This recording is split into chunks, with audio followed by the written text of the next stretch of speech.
Okay, why don't we get going? Let me introduce Brett Swarts. Everyone, thanks for connecting. And as people connect, I'll be admitting him. Brett Swarts, I came across on a podcast over a month ago and was really impressed with the content that he was sharing on the podcast. And I reached out to him and his team, got on a phone call, and was just blown away. And I thought it would be extremely valuable to not only myself, our staff, but our clients. And so all of you that are connected, thank you for connecting.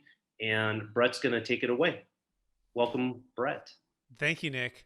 Okay, we're going to go pretty quick here, but at the meantime, I want you to realize you can ask questions inside the chat, and I'll probably answer the majority of these as we go. And so the title of this presentation is The Number One Secret to Overcoming the Biggest Objection to a Deferred Sales Trust. Deferred Sales Trust of all is not a 1031 exchange. It's not a Delaware statutory trust. You might have got it confused with what's known as a DST because this is the other DST, okay? And it's going to be centered around an actual deal story for an actual client of mine, and also other deal stories to really make it tangible for you about what is actually possible and what is available for you to help your clients, or if you are the client or the high net worth individual, to defer capital gains tax of any kind on any asset. Okay, so this is how I helped Steve to finally achieve relief from retirement when I sold his $1.7 million multifamily building, happened to be in Sacramento, California, and helped him defer about $350,000 while saving his 1031 exchange. And so I am the founder of Capital Gains Tax Solutions. I'm also California real estate broker, multifamily broker is my specialty. As a legal disclaimer, this message is for educational purposes only and is solely intended to provide an overview of how the deferred sales trust works and can be implemented. Capital Gains Tax Solutions does not provide legal, tax, professional service, or advice. Each transaction and individual circumstances vary widely. Participants are strongly urged to seek independent legal, tax, and professional advice. So let's first start with the facts. This is really interesting. According to the American Bankers Association, they found there's about 17 to 20 trillion dollars that will pass from one generation to the next in the next 20 years. And this is known as the baby boomers. But on top of that, they found that there's about 77 million baby boomers starting to retire in the US alone. And every day, about 10,000 will turn 65. Now, this amount of wealth is known as a silver tsunami and or the largest wealth transfer in the history of the planet that we know of. And it's happening right now, okay? And in fact, when 50% of this wealth is tied to three primary assets: high-end primary homes, commercial real estate, okay, and private equity or businesses, okay? And so the big challenge is obviously the capital gains tax here we're going to talk about. But on top of that, 1031 timelines are very restrictive, making finding a quality deal very challenging as well. The Biden administration is considering limiting, which essentially will probably eliminate the 1031 exchange for the majority of folks who are doing exchanges above $500,000 of gain, okay?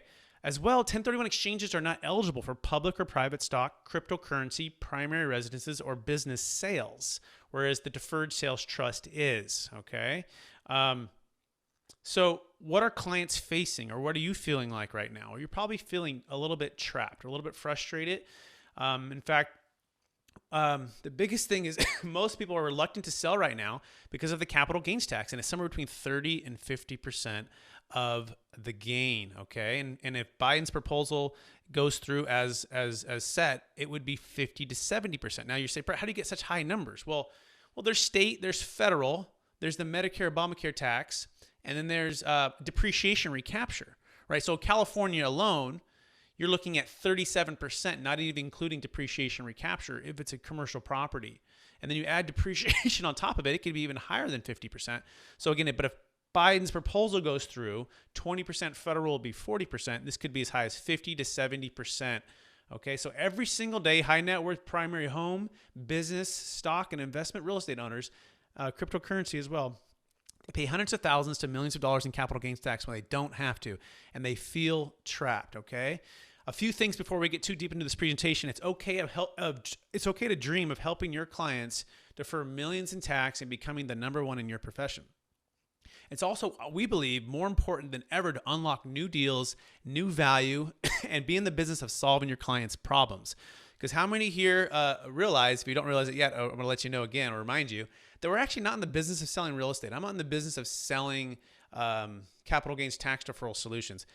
We're actually in the business of solving problems. And when we can solve problems, the listings comes because the client needs and wants certain outcomes. And when we can solve for those things, guess what? We win more business and we help more people out. So who is this presentation for? Well, it's for anyone. If yourself or your client has a highly appreciated business, investment real estate, they have a failing 1031 exchange, okay? Primary home that they're selling, high-end primary luxury home that's been highly appreciated. Stock, cryptocurrency, or other asset that's subject to capital gains tax. Here's the key though. We need at least $1 million in $1 million, okay? It needs to be $1 million net of all net proceeds, and at least to have at least $1 million gain, okay? So if it's smaller than that, the deal doesn't make sense for us. Our minimums are those minimums. Now, if you say, but we have 2 properties we're selling back to back, and they're both 500 and 500, yes, you can qualify there. But other than that, no, okay? So first of all, what is a deferred sales trust? Well, remember, it's not a 1031 exchange. It's not a Delaware statutory trust. In fact, it's known as an installment sale. You may know it as a seller carryback.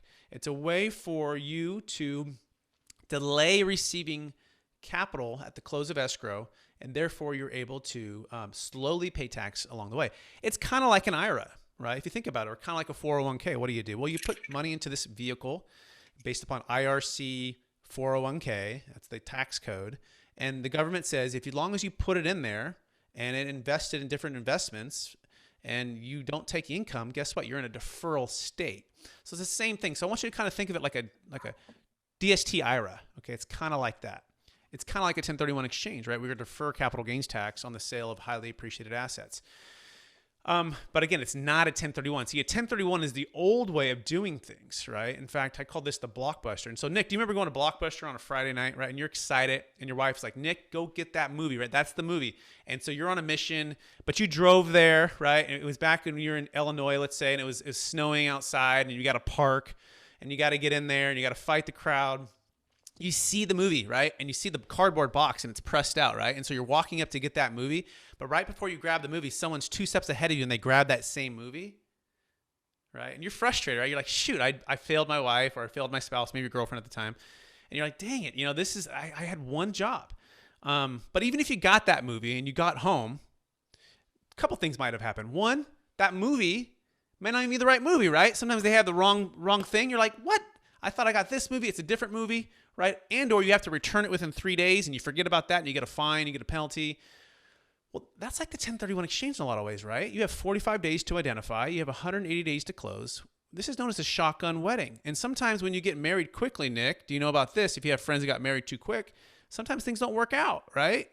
And so it's nice to be able to do due diligence, right? And be able to buy something, to know it, to do it under a slow due diligence process. But too often, the old way doesn't work, right? You also have an old depreciation schedule. You also cannot diversify. You also can't necessarily retire from the toilets, trash, and liability unless you do what's called a Delaware statutory trust, which we'll talk about here in a minute. But guess what? There's a new way. It's called a deferred sales trust. It's like Netflix, right? And that there's no timing restrictions. In fact, you can sell high and you can buy low. And the best story we have for this is a gentleman who in 2006 saw the writing on the wall. This guy's worth a lot of money, and he's selling a $20 million asset in Minnesota. He's looking around for deals. He can't find anything, but all he knows is prices are through the roof. Inventory's too low.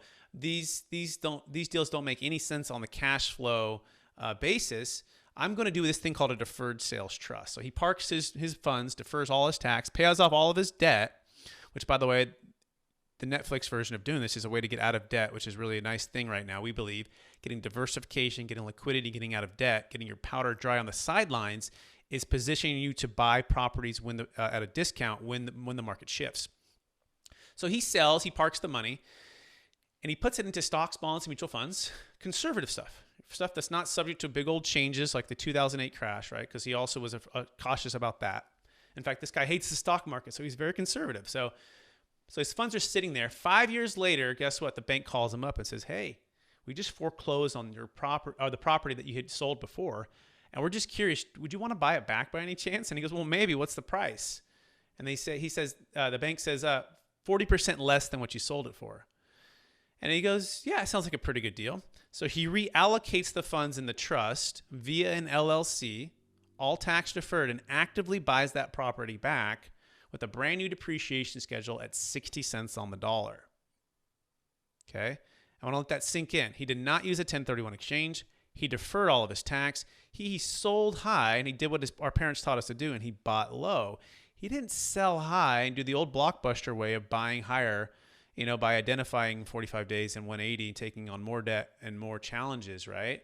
That's not what he did. He sold high and he bought low, okay? So my goal for this presentation is to help you understand why the deferred sales trust we believe is the number one growth strategy you should be focusing on in 2021, how to grow your business with the deferred sales trust, even if you don't have any capital gains tax knowledge or a ton of time, and how to use the deferred sales trust to drastically increase your sales conversions and listings immediately.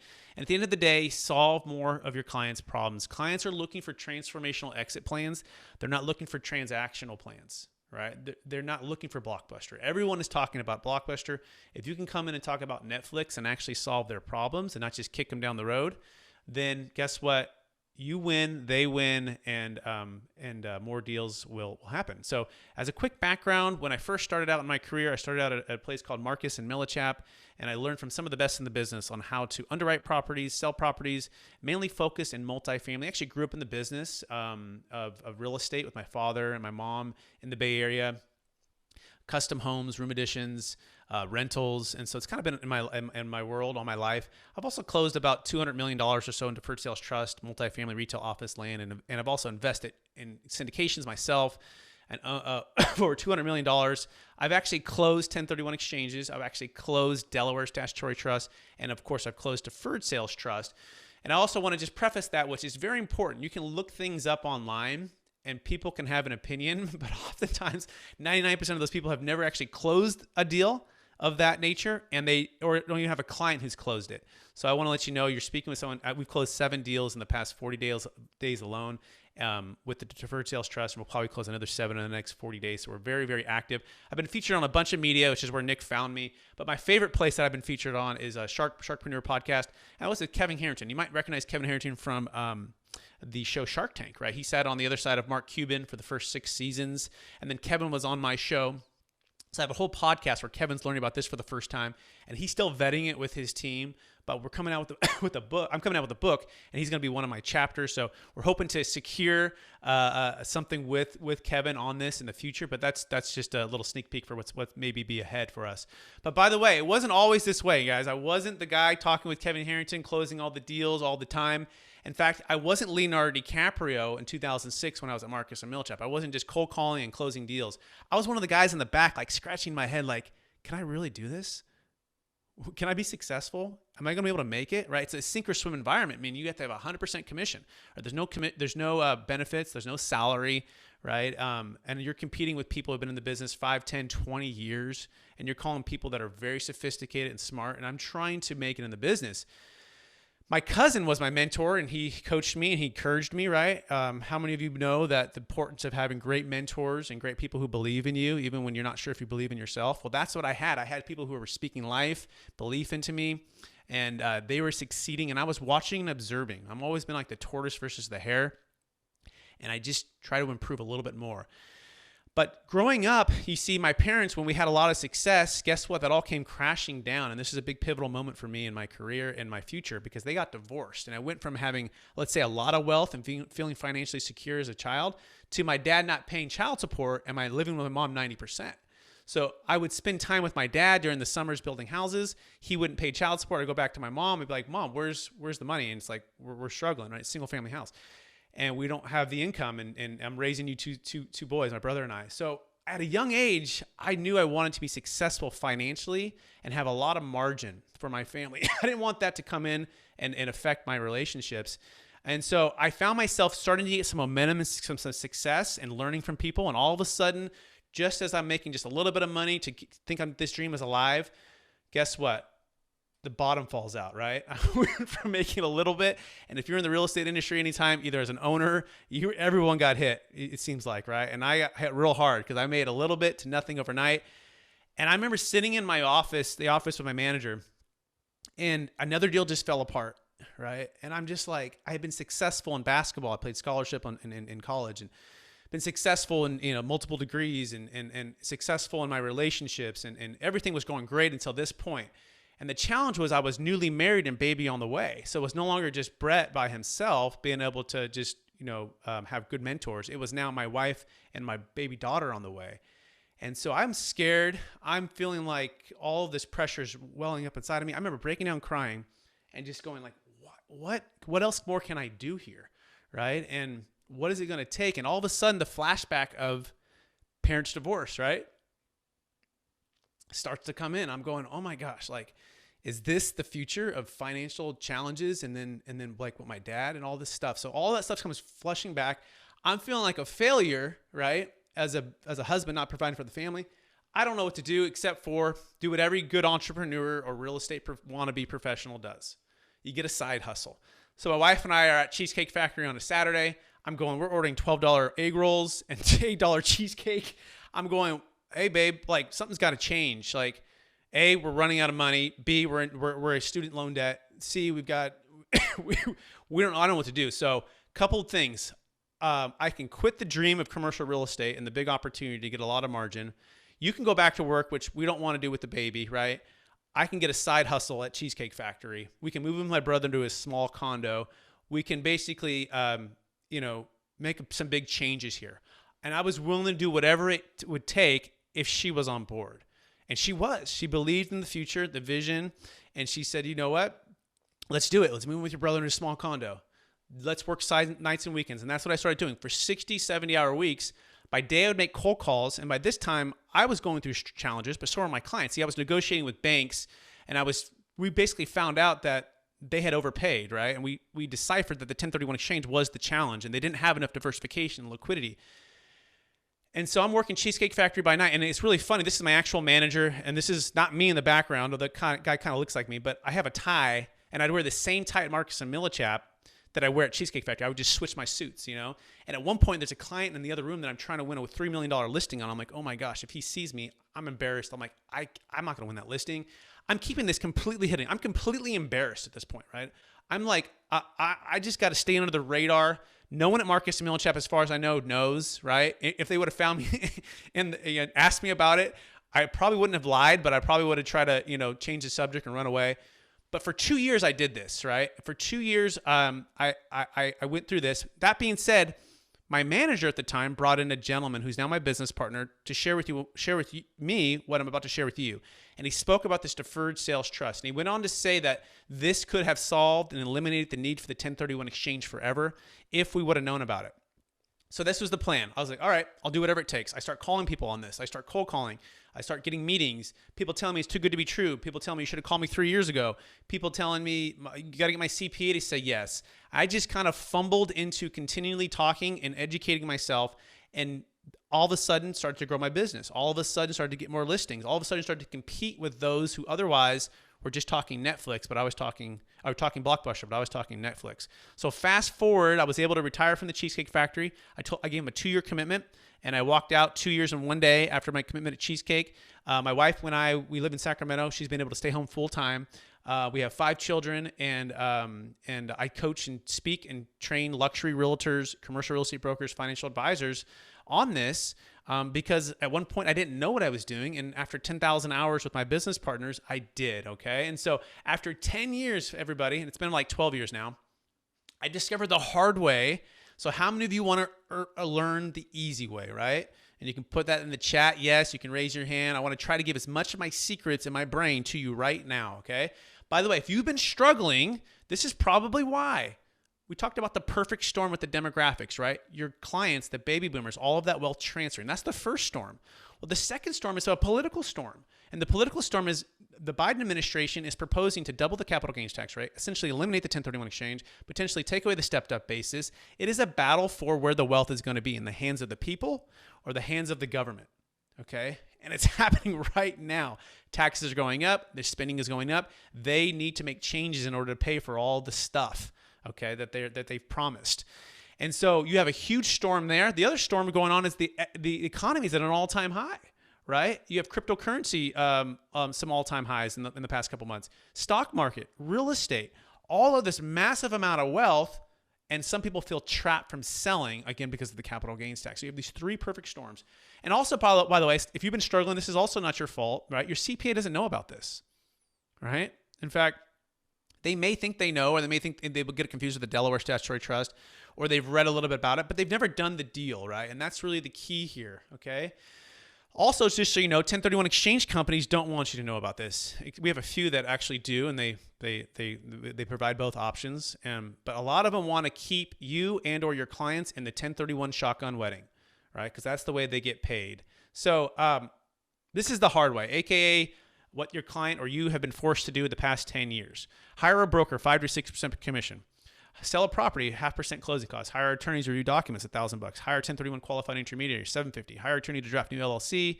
Identify 3 properties in 45 days. Apply for a new loan. Buy the property. Hopefully you didn't overpay, right? Take on more debt than you wanted to. Their upfront costs could be hundreds of thousands of dollars per deal. Also, their time and energy. It's like 6 months of their lives, right? Just to sell the property and buy another property can be really, really stressful as well. Hire new management, new leases, new utilities, new laws, new collections, new evictions. It's really endless, okay? And again, this is the transactional blockbuster way of doing things that they've been forced to do. And I also want to touch on the Delaware Statutory Trust right now, because you might say, well, Brett, I thought this is what we were talking about. No, I'm not talking about a Delaware. It's not a 1031. But what is the difference? Well, a Delaware Statutory Trust is like a Hollywood video. So I don't know if any of you had the Hollywood videos where you used to live, right? They're like this cousin to Blockbuster. Well, that's what the Delaware is. In fact, it's just another form of a 1031 exchange. You can basically 1031 into a big corporate, couple properties owned by a big corporation. First of all, not liquid. Okay, 100% of the funds go into these deals. They're tied up typically for 7 to 10 years. You give up all control. You are typically not diversified, meaning you're only in one asset class. Again, the biggest thing is you're paying huge fees, as much as 14%. People don't know this, that for every dollar that goes into these Delaware deals, as much as like 14 or 15% is in fees, heavily fees for a lot of parties in between. Okay. Also, you have your old depreciation schedule. Remember, because like Blockbuster, a 1031 has the old depreciation schedule, whereas the deferred sales trust, we can get a brand new one. But the biggest thing with the Delaware, is the same reason that Hollywood Video and Blockbuster, they don't work together, is because you're selling high and you're buying in the same market, right? You're selling high and you're buying higher within 180 days. We're in a kind of like an appreciating market, right? Which again, it just doesn't make any sense, right? We want to sell high and buy low. As well, we add the 7 deadly sins, and you can look that up on your own on the Delaware. And what the biggest thing on the 7 deadly sins is not value add. See, Nick has told me that some of you, and even him, you guys build hotels in the Cabo San Lucas area, and you're developers, and you're looking for ways to add value by value add properties. Well, the Delaware Statutory Trust is just the opposite. They have to basically have turnkey deals, right, that are beautiful properties, Class A locations. These are great operators, great people, right? But guess what? A lot of that juice is squeezed out. So we want to buy deals that are value add cash flow opportunities to increase the cash flow, not stuff that's just turnkey and all the fees are up front.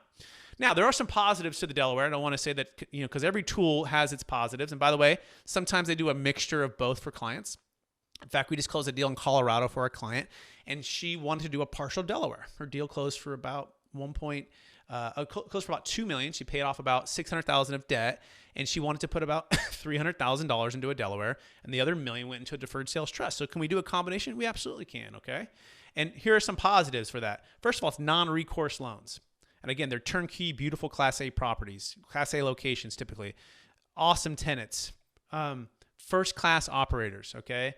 This is like the resort of just amazing people running these deals. Again, you're paying for it, right?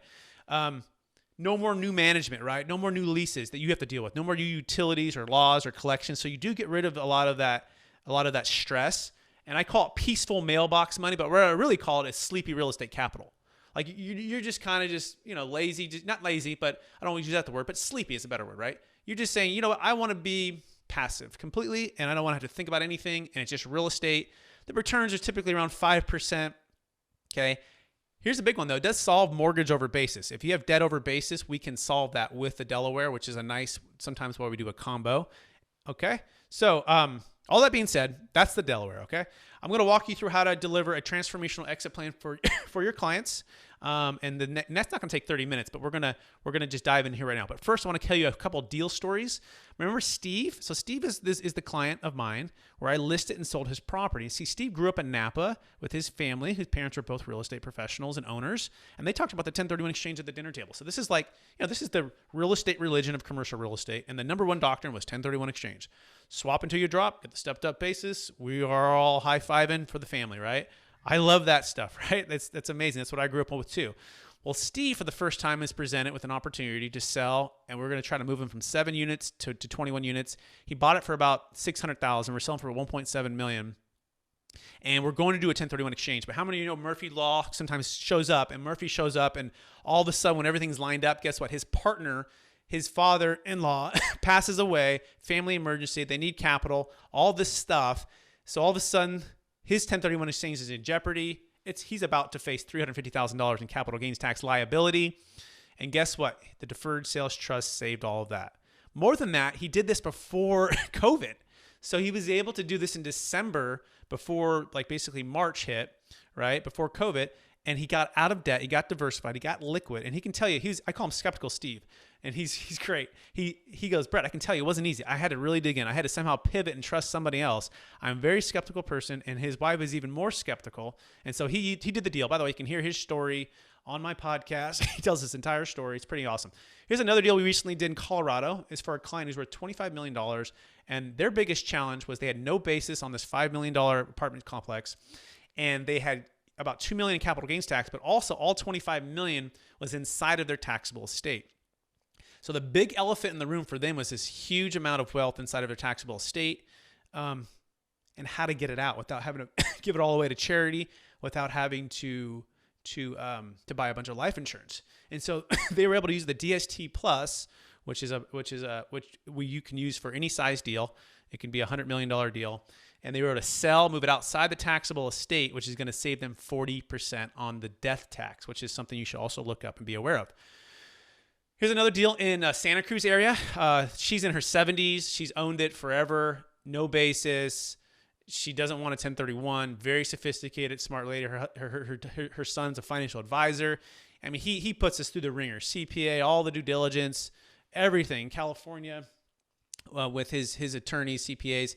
He does the deal for his own mom, right? He really drove this deal. And she was able to defer $2.6 million. We saved the failed 1031 exchange.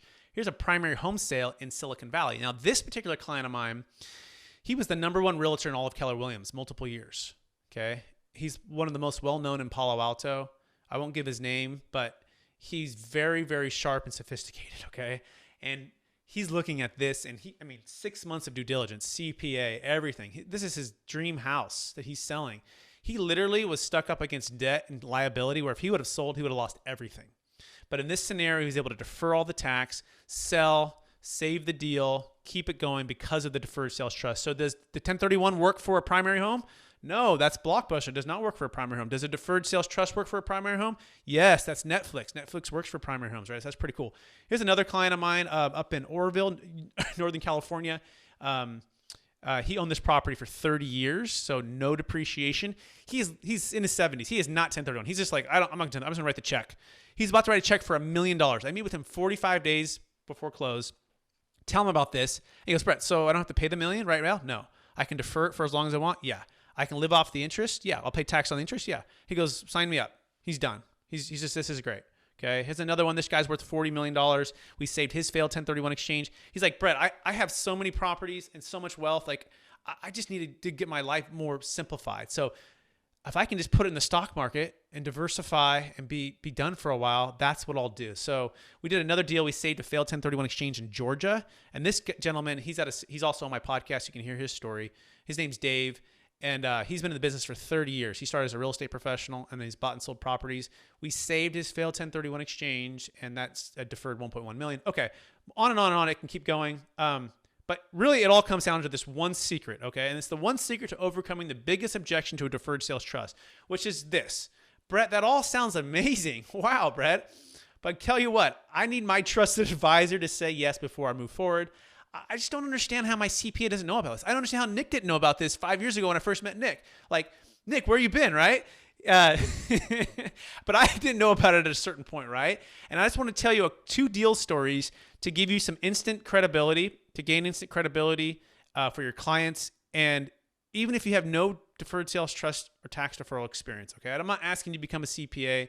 I'm not asking you to represent, your clients to the IRS if they get audited. Our team does all of that stuff, okay? So here we go.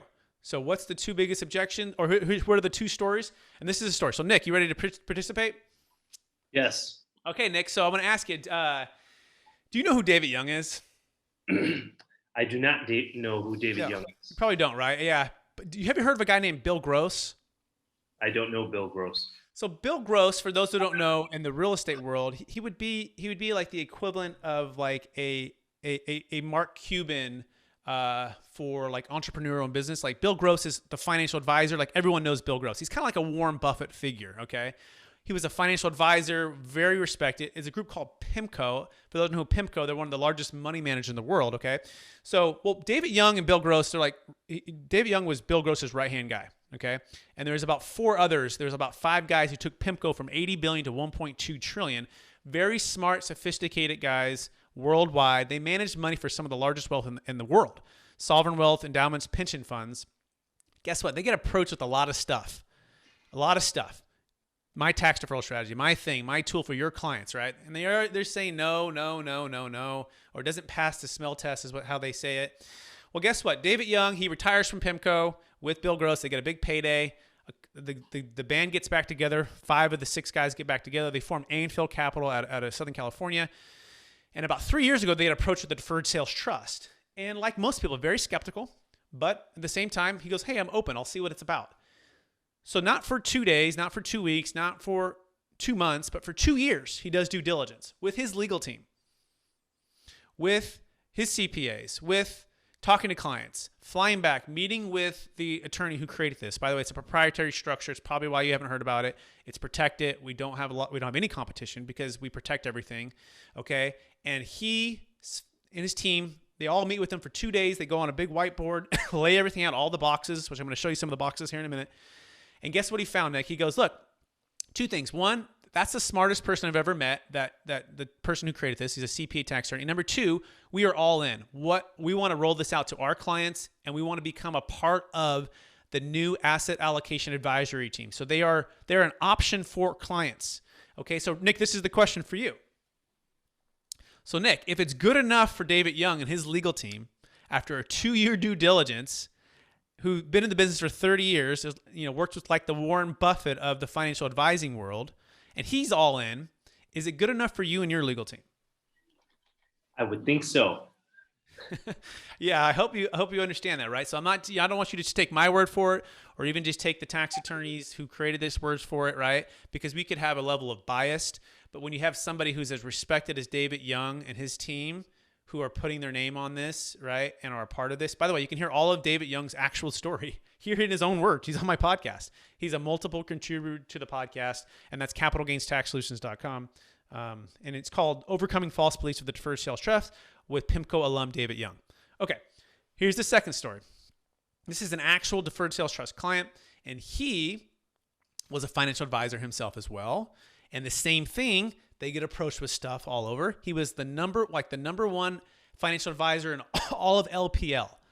Very, very respected. Living in Los Angeles, has a huge book of business. He's looking to retire. His biggest thing was, Brett, I wanted to sell my business and move out to the Midwest, out of California, and retire. But his challenge was his business was worth this much. After tax, it was worth this much. With the deferred sales trust, he could sell it for the same price and defer the tax, which does what? It gives him back time. Right? I want you to think about the deferred sales trust like a time machine, okay? The 1031 exchange, that gives you tax deferral, which is important, but the deferred sales trust eliminates the 1031 exchange in that it gives you time, and that you can sell high, buy low, but also you can sell businesses and get out of the business. So he was very skeptical, thought it was too good to be true, but guess what? He had an ace in his pocket. Who was his ace? Well, it was his wife. Right? And his wife was even smarter than him. And his wife was like a G5 attorney for the Secretary of State, worked for the United States government. And she had actually been on the IRS side of things, fighting people who were doing things that they shouldn't be doing on taxes.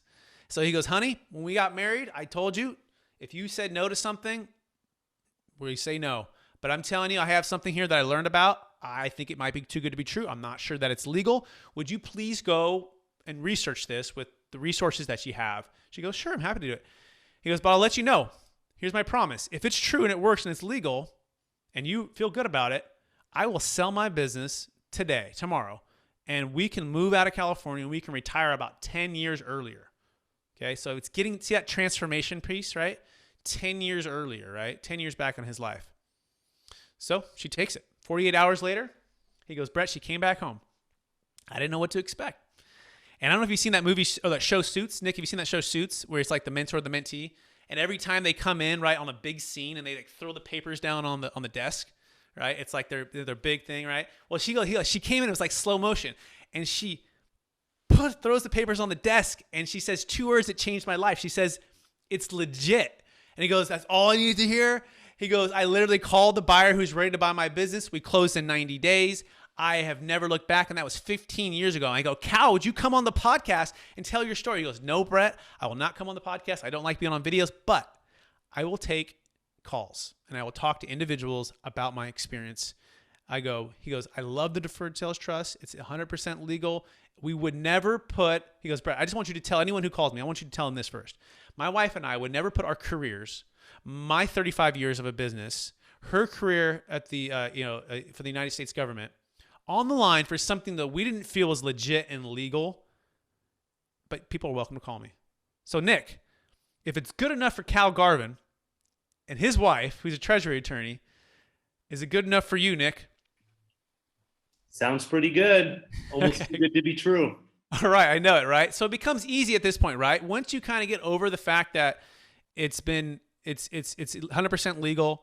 By the way, the track record is thousands of closes, billions under management, over a dozen no change IRS audits. Okay, the consistency with the team, perfect track record. In fact, every single audit was a no change audit. So if Nick and I were getting audited right now, Nick, what are the odds that the IRS finds something in our tax return, like a receipt that we forgot, or what are the odds they find nothing and they just say no change audit, Nick? What are the odds? What do you think that is? Less 1% that happens. Right. So the biggest audit was a $125 million deal in San Diego. Okay. It was one of the largest deferred sales trust deals ever. And guess what? No change audit. Not even one single thing to change. It also has a private letter ruling. But more than all of that, the tax attorneys, my business partners, provide lifetime audit defense. So it's no additional charge, state or federal. Okay. So what are the steps to that? Okay. So let's assume you believe it's legal. You believe it looks great. What are the steps to actually closing this thing, right? Well, step number one is to map out your wealth plan, okay? And you can bring in your advisors to speak with us, okay? And we want to get them educated, right? Okay. And we just map out your risk tolerance. Everything's mathematical, right? And number two, in your plan, and like, why do you want to sell? What is it going to provide? What's the transformation? And we're going to draw a line down the center of our page. And we're going to say, use a 1031 exchange or use a deferred sales trust, right? Use a Delaware statutory trust or use a deferred sales trust. And we're going to map out which one's going to really solve your problem, right? Going in and out of real estate at any time, active or passive. Ground up development. We just did a deal in Alabama for $2.6 million. Client sold a business for $2.6 million, deferred $600,000 of tax, and he's building actively 70 units multifamily in Tennessee. Maybe you want to build a hotel on the beaches of Cabo. Maybe you want to partner up with Nick on a deal, right? And he's building the hotel, and the trust is going in there. All tax deferred. You can absolutely do it. Okay. What's number two? Step number two is to sell the asset, right? List it with whoever's brought you to this call. Okay, and sell the asset. This is the deal again we did in Santa Cruz for $7.9 million. Step three is just to fund the trust. Well, where are the funds held? TD Ameritrade, Charles Schwab, largest institution, financial institution now for advisory in the world. You have 24/7 access to view the funds. The funds never move without your signature, right? My role is the trustee, by the way. I'm a third-party related trustee. My business partner is the financial advisor. Okay, and then there's tax attorneys that provide this. Now, by the way, my business partner, he played for the 49ers. He's the co-founder of the Deferred Sales Trust. So if you're a 49er fan, you're with me, baby, because that's where I grew up in the Bay Area. He played with Jerry Rice, Joe Montana. He got a Super Bowl ring. Anyways, step number four is just to enjoy your wealth.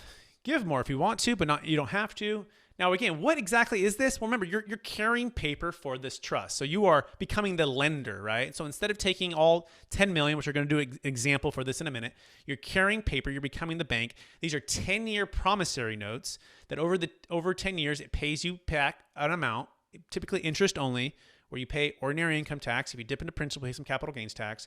But you can renew this, you can pass it to your kids. They're typically 8% earnings is the target, net of all recurring fees. Not a promise, but that's kind of the target. And you can always cash out and pay the tax if you want to. Now, you say 8% is not that great, Brett. I want to go make 20, 30, 40% with Nick on an amazing development hotel deal in Cabo, right? Awesome. When you're active and you're an active GP doing that, that's important. You can make 100% and you can get up to 98% of that. And we can give you those details should you schedule a call with us, okay? So let's talk about how this works. So Nick, are you ready to participate again?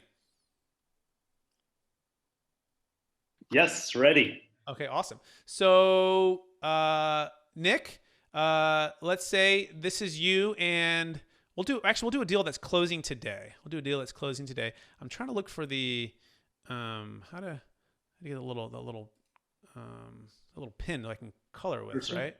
Yeah, where's that little pin at? I thought it usually said more. Okay, pause, hide. I think we're gonna have to go without a pin because I don't see the pin, but usually there's a pin. That's weird. Okay, so we got two clients. Actually, they're closing today. They're selling a house in Cupertino, and this house in Cupertino is 2.75. It's a rental. It has zero basis. They've owned it for a very long time. Okay? And so they're about to sell and they're about to pay about 40% of 2.75. Okay. So they're about to pay 1.1 million of tax. They do not want a 1031 exchange. Prices are too high. So we like to say they're really happy. They're smiling because they learned about the deferred sales trust. So by the way, she works for Compass. She's a very successful real estate agent herself. And instead of selling directly to the cash buyer and receiving all the cash up front and paying the tax, the first step is she's going to sell to the trust. Okay.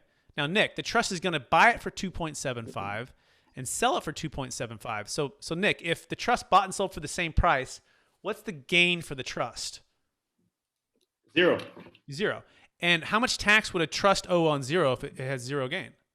Zero. You got it. Now, if the sellers receive zero down payment, in other words, they carry 100% financing, how much, if they receive zero today, how much can they pay on zero? How much is triggered on zero? Zero, you got it, right? So they carried back 100% of an installment note. It did a seller carryback. Now, the cash buyer, he gets what he bargains for. He takes the property. He's gone. And the cash hits the trust account.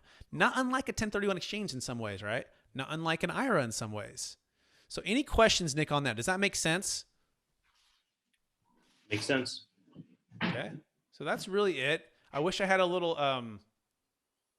thing to draw with, but I don't have it. Zoom, I'm going to take that away. Now, once the funds are there, what can we do? Well, we can go into an LLC and we can buy real estate.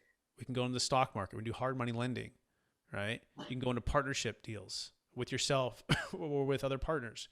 Very flexible, right? You must approve of all investments, okay? That's very important. You fill out a risk tolerance questionnaire. Everything is mathematical. Based upon that, our level of risk is assessed. Based upon that, an interest rate is assigned, okay?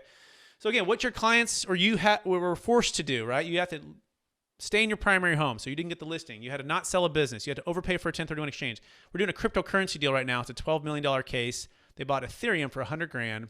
They're selling for $12 million. We're going to defer $5 million of tax. And guess what they want to do? They want to go buy investment real estate, right? Pretty cool, right? You used to have to overpay for a 1031 property, right? Don't go Blockbuster. Forget about it. There's a reason Hollywood Video is not in business, right? And Biden might take it out of business anyway, so get prepared. By the way, they're not looking at the deferred sales trust at all, right? We're a completely separate tax code. We're IRC 453. We go back 93 years. It's not even on their radar. And we believe it's a win-win for the IRS because it's not the swap and drop. We're able to diversify the equity, which diversifies their tax payments. They're getting tax revenue right away. All kinds of amazing stuff, why it's a win-win for everybody. We can learn more about that later or on a separate call if you'd like. Also, you didn't have to become the lender for a single buyer, right? You're diversifying the collateral into multiple things, okay? You didn't have to stay in debt. You didn't have to pay the tax, okay? So it's a new way. It's a better way. So who here thinks the deferred sales trust is transformational, is amazing, is the Netflix? And it's a very simple plan, right? And it's my good friend Leonardo, right? He says, hey, we're going to list and sell. We're going to defer the tax. We're going to fund the trust, and we're going to invest at any time. Anytime, my friend, any time, okay? So if this sounds like you or your client and you want to help your clients or yourself escape feeling trapped by capital gains tax, eliminate the need for the 1031 exchange forever, earn more listings, grow your business, add value like you've never seen before, then let's talk. You can email me at brett@capitalgainstaxsolutions.com. We can set up a time to chat. We can do a Zoom or video call. We can diagnose your current situation or your client situation. We can see if our model will work for you. You can also check us out on YouTube, a bunch of free content there. You can go to capitalgainstaxsolutions.com. With that, I'll open up for questions and comments. Brett, can I start us off? When you sell an asset, move it into the DST, and you go and you're ready to deploy some of that money, do you have to set up another legal entity, or is it the DST that's taking title to that new property that you're purchasing, investing in? So, depends if you're active or passive, okay? So if you're going to be an active GP and you want the the bigger upside opportunity, then you would form a brand new LLC, right? And in partnership with the trust would fund that LLC as a silent partner next to you, but you get the majority of that LLC, even though you put up no money. And then you go and do that deal into another LLC or another deal, right? So that's how that works. Now, if you're passive, the trust itself could just invest directly in with, like, Nick, if you had a deal, your client's like, I'm just going to be passive. I like what Nick's doing. He's building that hotel. Can we just try to secure a lot of the collateral with Nick's deal or a percentage of it? Yeah, you absolutely can. In that sense, you're going to be at that 8% or so net of recurring fees, which for a lot of people is great, right? Because the rule of 72, I would have paid $1 million of tax. I'm selling a $3 million deal. That's cool, right? So it just depends if you're active or passive. Does that answer the question, Nick? Yep, absolutely. Other questions, folks? No questions or bad So I have a question. My name's Mark. Hey, Mark. So on the note that you carry back, that the seller carries back, that can be structured almost any way you want. So you could structure it over a 30-year period at a 2 or 3% interest. Great question. So we like to keep it commercially reasonable, right? And so generally speaking, we like to see some payments coming out within the first couple years, and then, but you can delay for a little bit. And then generally most of our clients do interest-only payments, and generally they'll keep, we call it the golden goose laid and the golden egg. The golden goose is the original principal, and the interest payments are the golden eggs that are laid. But typically somewhere between 5, 6, 7% someone's taking as interest payments, and they're leaving a cushion so they don't dip into the principal. So if you dip into the principal, which is totally fine, you just pay capital gains tax in that given year. If you just live off the interest, you'll just pay ordinary income tax in that given year.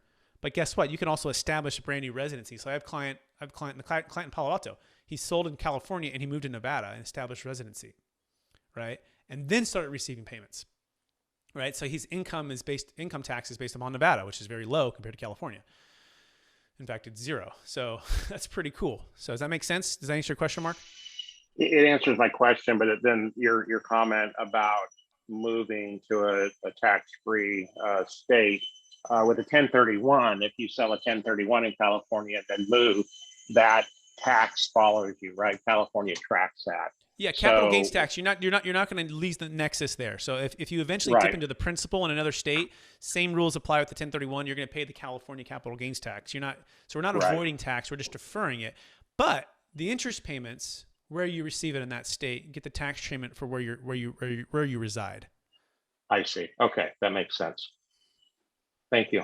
Yeah, you're welcome. Hey, Brett, is there a way to identify or look up CPAs in your local area that have closed deals? Can we look that up online?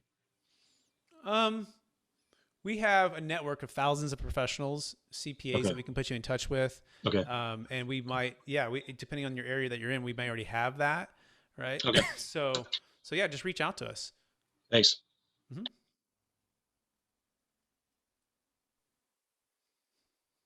I have another question. This is Mark again. I don't want to take everybody's time here, but when you roll the property, or when you're an active investor and you then roll the funds into another property, and you set up an LLC to do that, in a sense, at that point, you could be creating a double taxation situation for down the road, right? Because you've got the LLC that has its own tax ID, and then if you withdraw any profits down the road, then that would be ordinary income to you, correct? So we like to use a thing called cost segregation with the brand new depreciation schedule on the real estate that you built or bought. So oftentimes we can operate at a zero tax event.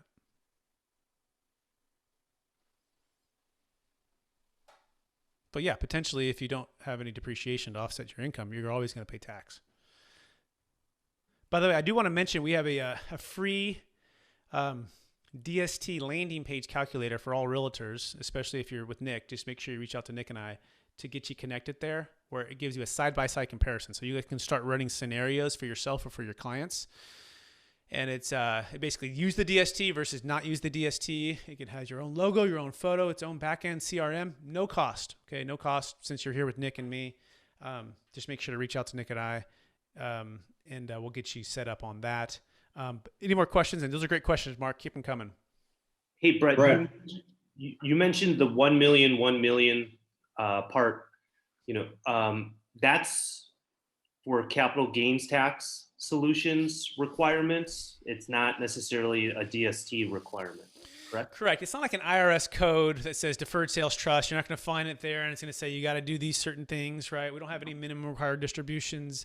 It's an internal policy with the CPA and tax attorney who created this 25 years ago, who basically found that if and when we put up too much capital in the trust to one single deal that was illiquid. 7 condos as real estate here, or would it have to be, because you kept mentioning like hotel, but could that be residential property as well? Oh yeah. As long as it's not primary home, that's a good point. Yeah, you can build whatever, you can build any investment real estate you want, right? It just can't be a primary home, right? So we don't want, like, you can't 1031 into a primary.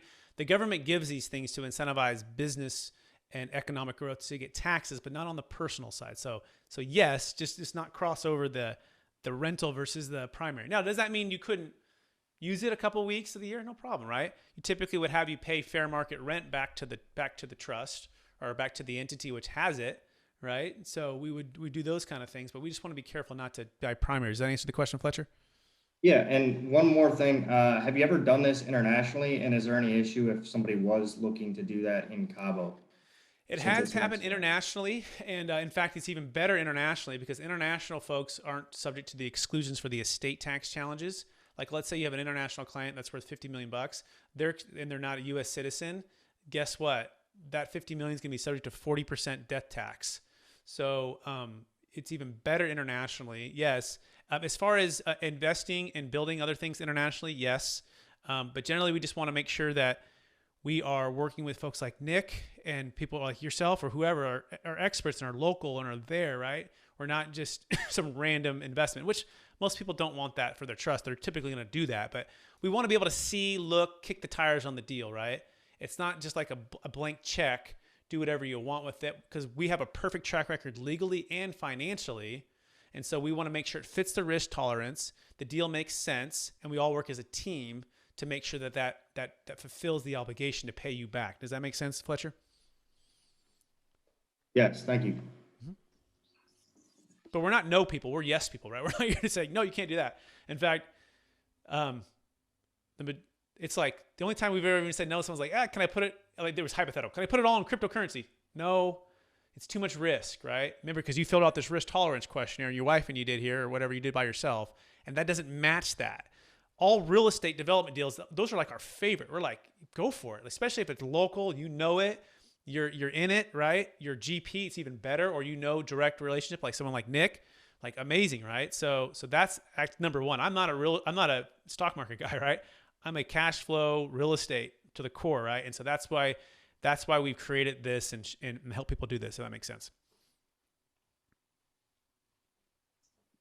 Who actually is listed on the trust as the controlling party of the trust? So there's really two parties, right? So there's the trustee, which is me, Capital Gains Tax Solutions, and we are the owner of the trust. And you, Mark, if it was your deal, you'd be the secured lender.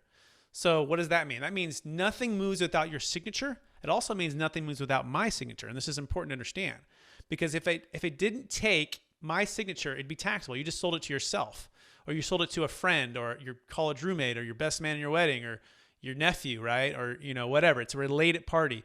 So we've got to keep it separated, third party, unrelated trustee, and it's got to be dual signature. Does that make sense, Mark? Yes, it answers the question. Thank you. Yeah, you're welcome. I have a quick question for you. This is Rebecca, and it's kind of just to reiterate or confirm what you were just saying. Is it the same situation with a tax deferred IRA or a tax Self-directed IRA? Exactly. Self-directed IRA. Very, very similar. Exactly. There's Okay. a third party unrelated, like trustee or custodian over the top. And so that go ahead. But here's the key. I as Brett, I can't just go online and press a red button. Right. Right. We have a third party unrelated escrow bank account that also protects. It has to see their physical signature, my physical signature to make it move. So it's all protected. It's all there. We've been looked at by the SEC, by FINRA, of course, by the IRS. They've looked at it. They've been 3 formal audits. We've never been on the dirty dozen. We've never been on any watch list. Like, we literally have a perfect track record. But the biggest thing is people just go, my CPA doesn't know about it, right? Because we protect it, right? But we do have third party in fact, a deal that was just done. It was in Montecito. It was a $45 million primary home sale for a very high net worth individual. He hired 3 attorneys in California, the biggest law firm, paid him $1,000 an hour. They did a month-long due diligence, $100,000, and they said it works, it's great. And he did the deal. That was about 8 months ago. The reason I was asking about the third party situation, is it this with the third party, are you actually opening a US corporation that holds it? Yeah, this is a business trust. It's based in the US. So the reason I'm asking is I recently did a self-directed IRA that purchased a property here in Mexico, and it changes the buying process down here a lot. I mean, well, a lot, it's all relative, right? It just took a lot longer and there were a lot more documents and a lot more things because it's not an individual purchasing it and it's not a Mexican corporation, it's a US corporation. Sure, it's probably going to be the exact same thing, Rebecca, and I probably going to want to talk that with was you my and Nick question. and go through all this together because you probably have already solved a lot of this. Okay. Our tax attorneys probably know too, but it's always, we figure out, like we're doing a crypto deal right now on Kraken and Binance, and we're working through so many documentations, and they've never seen this before, right? And they're like, what is this? And we're finally getting to the point where we can close, but we'll work through all that stuff. That's a great point.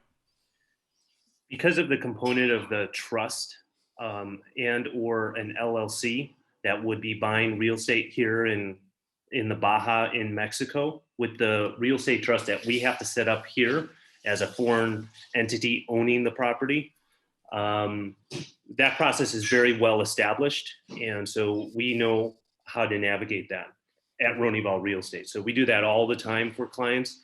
They have the self-directed IRAs that purchase just in a regular LLC, a family trust. So if you have any questions about that, definitely seek me out, send me a message. Great. What other questions? Anybody?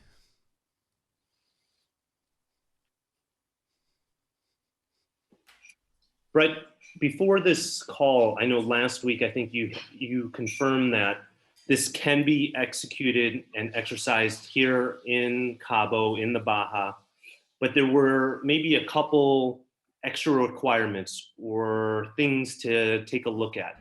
Can you talk about that? Yeah, so first of all, clarify that this IRC 453 and the Deferred Sales Trust is based upon U.S. capital gains tax deferral. So we're not saying we can defer taxes in Mexico, right? Or any other country, okay? It's a U.S. tax code. The question really was, well, once the funds are in the trust, because of the, can 80% of it go to a brand new LLC or, and build real estate or buy investments inside of Cabo? And the answer is yes. So I went back to I thought it was, I had never done it with any of my clients yet. And so I had to go back to the powers that be who started this. And they said, yeah, absolutely. That's totally fine. That's great. 80% the next day can go to an LLC and you can go start building real estate or invest in real estate as long as it's not a primary home, right? And I'm like, okay, great. Okay, cool. Thanks. You're welcome. Any other questions out there for Brett?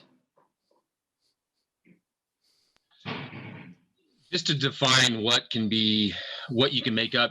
Brett, you mentioned being able to sell or bring in multiple entities to hit that $1 million mark.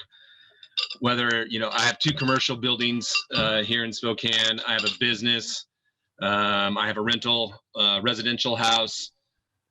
We can sell all of those to add up to that $1 million mark that you were talking about.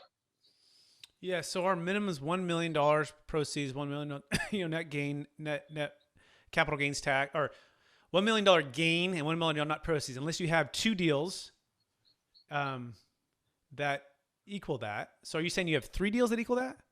Yes. So just get with me one-on-one and let me take a look at it. So, okay. And so if have we made exceptions? Yes, depending on the particulars. So just email me and we'll look at it. Okay. Thanks.